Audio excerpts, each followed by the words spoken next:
जय श्री राधे। वैशाख महात्म 23वां अध्याय। आज हम जानते हैं 22वें अध्याय से आगे की कथा। व्याध कहने लगा कि महात्मन, भगवान विष्णु कैसे हैं, उनको कैसे जाना जा सकता है, और वैशाख धर्म क्या है जिससे भगवान प्रसन्न होते हैं।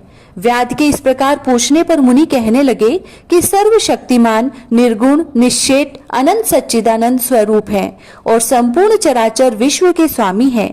अब मैं उनके लक्षण बताता हूँ, जिससे उत्पत्ति, स्थिति, संहार, आवृत्ति, नियम, प्रकाश, बंध और मोक्ष होते हैं। पंडित लोग उसी ब्रह्मा को विष्णु कहते हैं। ब्रह्मादिक देवता सब उन्हीं के आश्रित हैं।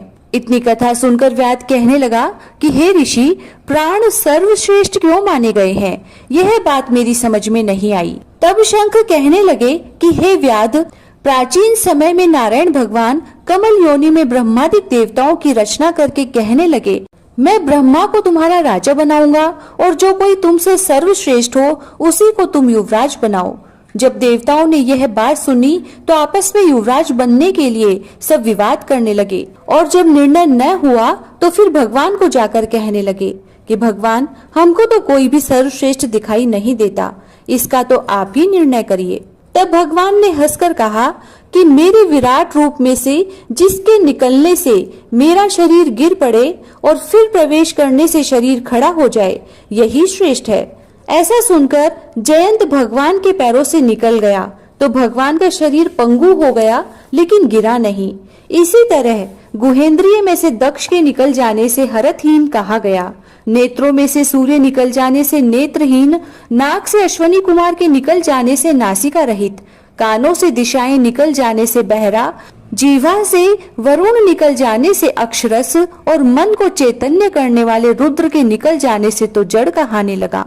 परंतु भगवान की देह गिरी नहीं, वरन पूर्ववत सब कार्य होते रहे। मगर फिर प्राणों के निकलते ही देह गिर गई और उसको मृत कहने लगे। तब सब देवता आपस में कहने लगे कि जो हम में से इस देह को उठाने में समर्थ होगा वही सर्वश्रेष्ठ एवं युवराज होगा। सबसे प्रथम जयंत ने पैरों में प्रवेश किया तो पंगुपन तो हट गया, परंतु शरीर उठा नहीं। दक्ष गुहेंद्रिय द्वारा प्रविष्ट हुआ, इंद्र हाथों द्वारा, सूर्य नेत्रों द्वारा, अग्नि वाणी द्वारा, रुद्र मन के द्वारा प्रविष्ट होने पर भी देह उठी नहीं। सबसे अंत में प्राणों के प्रविष्ट होते ही शरीर उठ खड़ा हुआ। इसी कारण प्राण सर्वश्रेष्ठ और युवराज बना।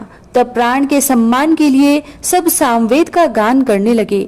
इसीलिए स्थावर और जंगम आत्मा के लिए यह सृष्टि प्राणात्मक है।